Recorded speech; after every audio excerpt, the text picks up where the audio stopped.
bicheira. Me assustou os outros na rua ainda. Olha, todo baixinho invocado, mas esse... E tem o irmão gêmeo dele ali. Meu Deus! Caraca do céu!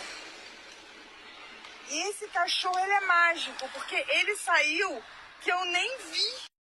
Bom, agora eu vou explicar o que aconteceu com esse cachorrinho, como ele saiu dali. Bom, eu quero que vocês prestem atenção, coloquei em câmera lenta agora, nessa parte aqui, ó, justo nessa parte. Eu botei um círculo ali para ver bem. Aparece o rabinho dele.